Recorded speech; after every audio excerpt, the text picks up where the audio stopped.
Hello everyone, I am Sapna Thakur and welcome back to APSC academy. हम discuss कर रहे हैं current affairs and May month के लिए this is our last part. इससे पहले हम 3 पार्ट्स डिस्कस कर चुके हैं, आप वो वीडियोस भी हमारी देख सकते हैं। इस वीडियो के लिए हमारा क्वेश्चन नंबर 1 है, recently prime minister Modi became first ever Indian PM to visit which of the following island nation. हाल ही में प्रधानमंत्री मोदी निम्नलिखित में से किस द्वीप राष्ट्र का दौरा करने वाले पहले भारतीय पीएम बने। हमारे ऑप्शंस हैं फिजी, पापुआ न्यू गिनी, बहामास या फिर हवाई। राइट आंसर हो जाएगा Papua New Guinea. Recently PM Modi forum of Indian Pacific islands की मीटिंग को अटेंड करने के लिए गए हैं पापुआ न्यू गिनी। वहां के पीएम जेम्स मरापे ने उनके पैर छू के उनका स्वागत किया, इसीलिए ये न्यूज बहुत ज्यादा सुर्खियों में आई। इसके अलावा Papua New Guinea and Fiji, 2 वहां के आइलैंड देश हैं, उन्होंने पीएम मोदी को वहां का दिया है हाईएस्ट सिविलियन अवार्ड।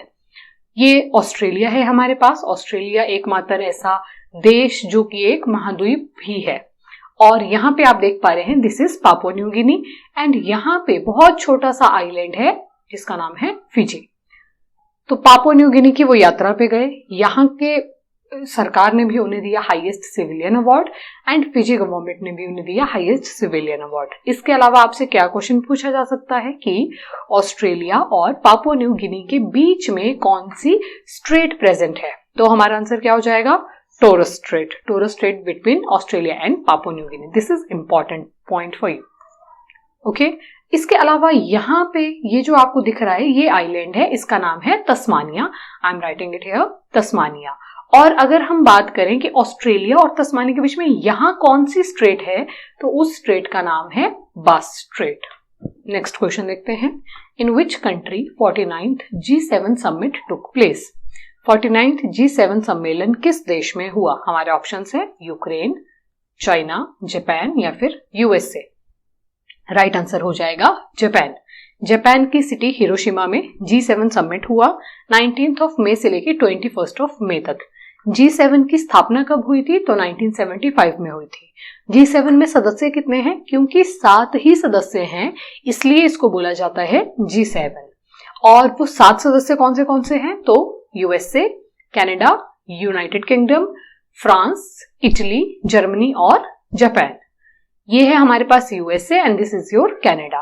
ये क्वेश्चन तो आपको पता ही है कि बहुत बार टैट में पूछा गया है कि यूएसए और कनाडा के बीच कौन सी पैरेलल है जो उनको अलग करती है। हमारा आंसर क्या हो जाएगा, 49th पैरेलल।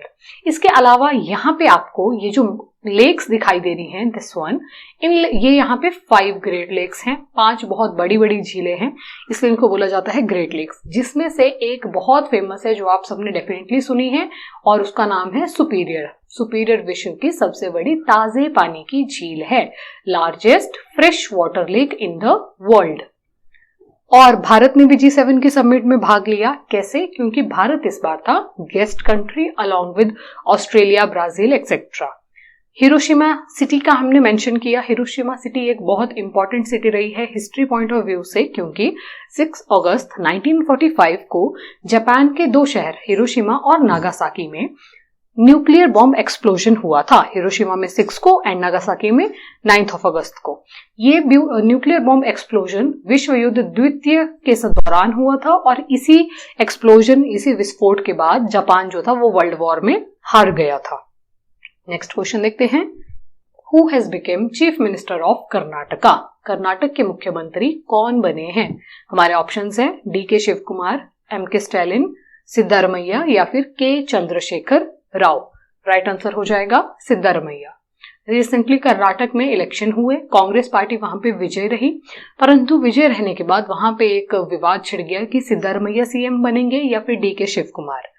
फिर फाइनल डिसीजन क्या हुआ कि सिद्धारमैया को बनाया जाएगा सीएम और DK शिव कुमार होंगे डिप्टी सीएम। पहले तो ये भी न्यूज थी कि दोनों 2.5 साल के लिए बनेंगे, बट बाद में इस न्यूज को जो है वो खारिज कर दिया गया और बोला गया कि पूरे 5 वर्षों तक सिद्धारमैया ही रहेंगे सीएम। कर्नाटक की कैपिटल क्या है, बेंगलुरु है। बेंगलुरु का पुराना नाम बैंगलोर था और बैंगलोर को बोला जाता है सिलिकॉन वैली ऑफ इंडिया। अगर आपसे पूछें कि विश्व की सिलिकॉन घाटी किसे बोला जाता है, तो हमारा आंसर हो जाएगा कैलिफोर्निया, जो कि स्थित है यूएसए में। अगर कर्नाटक के कुछ इंपॉर्टेंट नेशनल पार्क का हम मेंशन करें, सबसे इंपॉर्टेंट है बांदीपुर। कुद्रेमुख, बनेरघट्टा। कुद्रेमुख वहां पे पहाड़ियां भी हैं, तो आपसे ये भी पूछ सकते हैं कि कुद्रेमुख पहाड़ियां कौन से राज्य में है, तो हमारा आंसर होगा कर्नाटका। इसके अलावा इस पिक्चर में हमने कुछ इंपॉर्टेंट डैम्स ऑफ कर्नाटका जो है वो मेंशन किए हैं। ये जो यहाँ पे कृष्णा राजा सागर डैम है, ये आपका टैट का प्रीवियस ईयर में पूछा गया क्वेश्चन है कि कृष्ण राजा सागर डैम कौन से राज्य में लोकेटेड है, तो आंसर क्या होना था, कर्नाटका। इसके अलावा तुंगभद्रा डैम कृष्णा नदी की एक सहायक नदी है तुंगभद्रा, उस पे लोकेटेड है, रियली इंपॉर्टेंट डैम। एंड घाट प्रभा भी जो है वो कृष्णा नदी की एक सहायक नदी है, तो घाट प्रभा नदी पे कौन सा डैम लोकेटेड हो गया, तो Ghataprabha dam. Next question देखते हैं। Recently which operation was started to help cyclone hit Myanmar. हाल ही में म्यांमार में आए चक्रवाती तूफान की मदद के लिए कौन सा ऑपरेशन शुरू किया गया। हमारे ऑप्शंस है ऑपरेशन सहायता, ऑपरेशन करुणा, ऑपरेशन गंगा या फिर ऑपरेशन दोस्त। राइट आंसर हो जाएगा ऑपरेशन करुणा। म्यांमार में साइक्लोन मौका आया और उसमें भारत ने हेल्प करने के लिए अपनी तरफ से भेजे 3 जहाज, शिवालिक, कामोरुता एंड सावित्री। ये जो साइक्लोन था इसने इंडिया के भी कुछ पोर्शंस को अफेक्ट किया, परंतु ज्यादा प्रभाव कहां देखने को मिला, तो म्यांमार के पूरे एरिया में देखने को मिला। और साइक्लोन कैसी कंडीशन में आता है, हमेशा लो प्रेशर कंडीशन में आता है, दिस इज मस्ट। अगर कहीं पर हाई प्रेशर होगा तो साइक्लोन नहीं आएगा। लो प्रेशर जो है वो मोस्ट इंपॉर्टेंट और एक महत्वपूर्ण मस्ट कंडीशन है साइक्लोन के आने के लिए। ऑपरेशंस की अगर हम बात करें, ऑपरेशन से आपके टैट में 100% क्वेश्चन आएगा ही आएगा। पहले भी पूछा गया है, इस बार भी डेफिनेटली आएगा।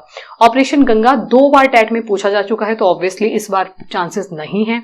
ऑपरेशन गंगा हमने कब शुरू किया था, जब रशिया और यूक्रेन के बीच नॉट विश्व युद्ध बट नॉर्मल वॉर शुरू हुआ था, तो यूक्रेन से भारतीयों को निकालने के लिए हमने भेजा था ऑपरेशन गंगा। ऑपरेशन दोस्त आपसे पेपर में पूछा जा सकता है। टर्की में बहुत ही भयानक भूकंप आया, हम सबको इसके बारे में पता है, और टर्की की सहायता के लिए हमने भेजा ऑपरेशन दोस्त।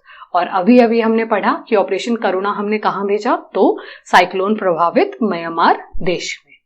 नेक्स्ट क्वेश्चन देखते हैं। When is world metrology day celebrated. विश्व माप विज्ञान दिवस कब मनाया जाता है। हमारे ऑप्शंस है 18 मई, 20 मई, 22 मई या फिर 24 मई। राइट आंसर हो जाएगा 20 मई। मेट्रोलॉजी क्या होता है, study of scientific unit of measurements. और एक और शब्द है जिसमें आप कंफ्यूज हो सकते हैं, दैट इज मीटीरियोलॉजी। मीटीरियोलॉजी होता है स्टडी ऑफ वेदर। मौसम विज्ञान की अगर हम स्टडी की बात करें तो वो हुआ मीटीरियोलॉजी। अच्छा, वेदर और क्लाइमेट में क्या फर्क है, अगर हम ये बोले कि मौसम और जलवायु में क्या फर्क है, तो जो मौसम आपका होता है वो एक दिन का होता है। मौसम दिन प्रतिदिन बदल सकता है, पर किसी भी क्षेत्र की जलवायु जो होती है वो 30 सालों का एवरेज निकाला जाता है। तो जलवायु किसी क्षेत्र की नहीं बदलती, बट मौसम बदलता है। और मटीरियोलॉजी डे कब मनाया जाता है, तो 23 मार्च को मनाया जाता है। मई मंथ में और भी कुछ बहुत इंपॉर्टेंट डेज हम डिस्कस कर चुके हैं प्रीवियस वीडियोस में, जैसे कि 1 मई को होता है इंटरनेशनल लेबर डे, 8 मई को होता है वर्ल्ड रेड क्रॉस डे, 12 मई को इंटरनेशनल नर्सेज डे एंड 31 मई को, this is important, anti tobacco day. और जो हमने डिस्कस किया वर्ल्ड मेट्रोलॉजी डे कब हुआ, तो 20 मई को। नेक्स्ट क्वेश्चन है हमारा, who has became the law minister of India. Bharat के कानून मंत्री कौन बने हैं। हमारे ऑप्शंस हैं DY चंद्रचूड़, किरण रिजिजू, अर्जुन राम मेघवाल या फिर अनुराग ठाकुर। राइट आंसर हो जाएगा अर्जुन राम मेघवाल। जितने भी हमारे मोस्ट इंपॉर्टेंट कैबिनेट मिनिस्टर्स हैं वो सब हम इस पिक्चर में देख पा रहे हैं। पहले हमारे लॉ मिनिस्टर कौन होते थे, किरण रिजिजू होते थे, और अभी उनके प्लेस पे रिप्लेस होके बने हैं अर्जुन राम मेघवाल। श्री राजनाथ सिंह क्या है, तो वो है हमारे डिफेंस मिनिस्टर यानी कि रक्षा मंत्री हैं, और अमित शाह जी हैं हमारे गृह मंत्री, होम अफेयर्स मिनिस्टर।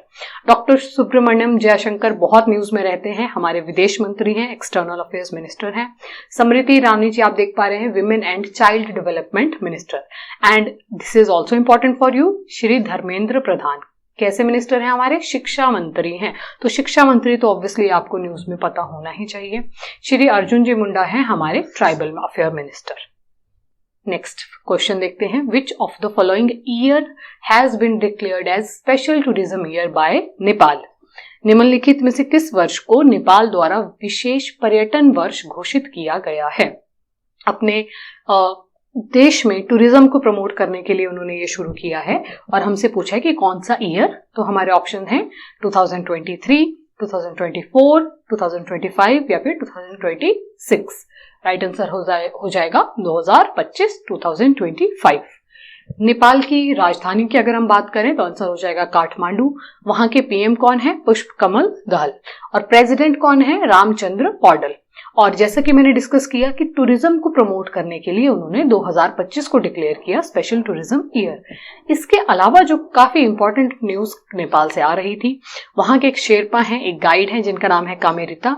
उन्होंने 28 बार माउंट एवरेस्ट को फतेह किया। इससे भी ज्यादा इंपॉर्टेंट बात, लास्ट 1-2 वीक्स में उन्होंने 2 बार उसको फतेह कर लिया है। उससे पहले उन्होंने 26 बार किया था, लास्ट 2 वीक्स में उन्होंने 2 बार कर लिया। तो अब वो कहां पर पहुंच गए हैं? 28 टाइम्स पर। ये हैं कमेरिता ji. Next question is, in which state countries longest sky walk was inaugurated? किस राज्य में देश का सबसे लंबा स्काई वॉक का उद्घाटन किया गया? महाराष्ट्र, कर्नाटका, तमिलनाडु या फिर केरल? राइट आंसर हो जाएगा तमिलनाडु। 570 मीटर का ये स्काई वॉक है। तमिलनाडु के सीएम कौन है? एमके स्टैलिन वहां के सीएम है। और ये स्काई वॉक जो है वो एक रेलवे स्टेशन को टी नगर बस स्टैंड से कनेक्ट करता है। ये है स्काई वॉक की पिक्चर, आप देख पा रहे हैं जैसे कि मेन रोड सारा ट्रैफिक नीचे रह गया, ऊपर से ये ओवर ब्रिज टाइप है, but it is longest in India. 570 meter का है और एक रेलवे स्टेशन से दूसरे बस स्टैंड तक ये कनेक्ट करता है। तमिलनाडु के इंपॉर्टेंट नेशनल पार्क की अगर हम बात करें तो मुद्दुमलई है, अन्नामलई है और गल्फ ऑफ मन्नार है। गल्फ ऑफ मन्नार आप यहां पर देख पा रहे हैं।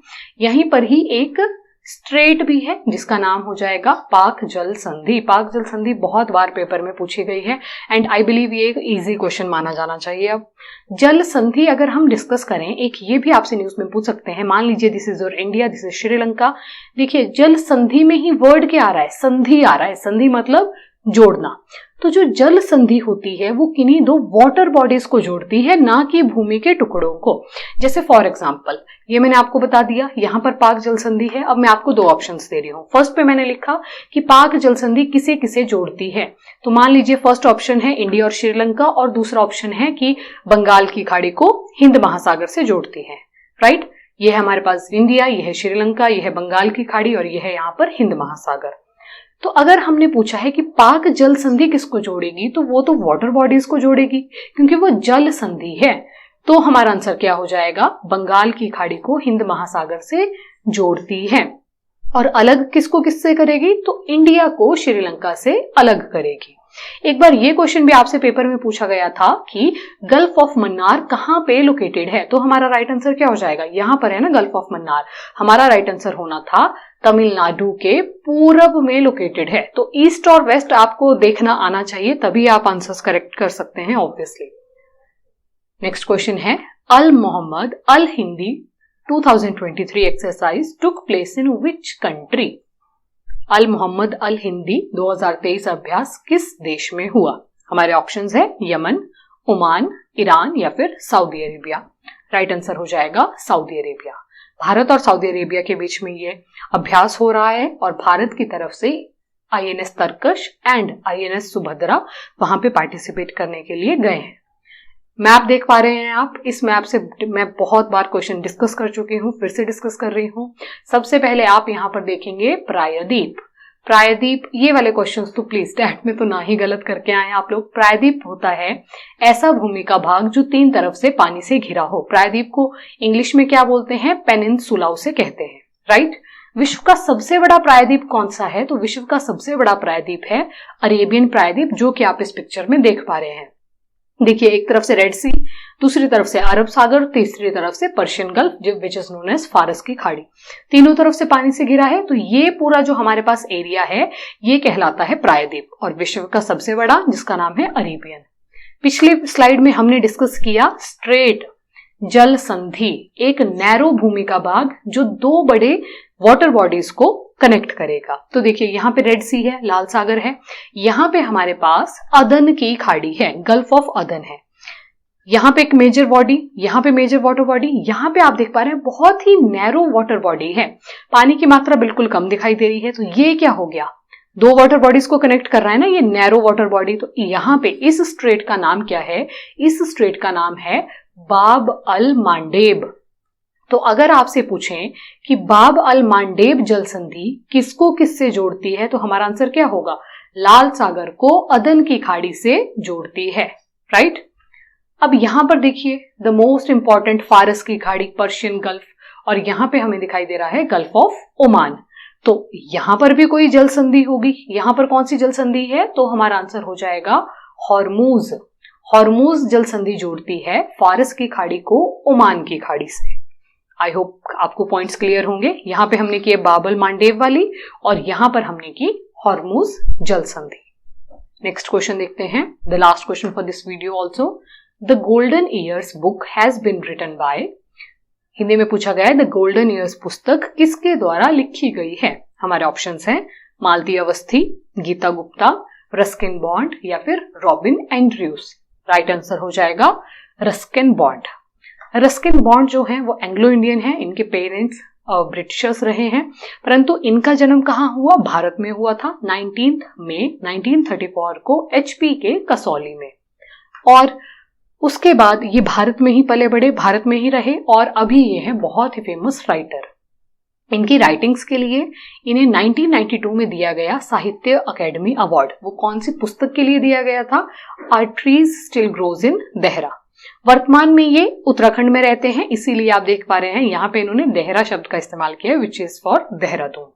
इन्हें 1999 में पद्मश्री दिया गया और पद्म भूषण से सम्मानित किया गया वर्ष 2014 में।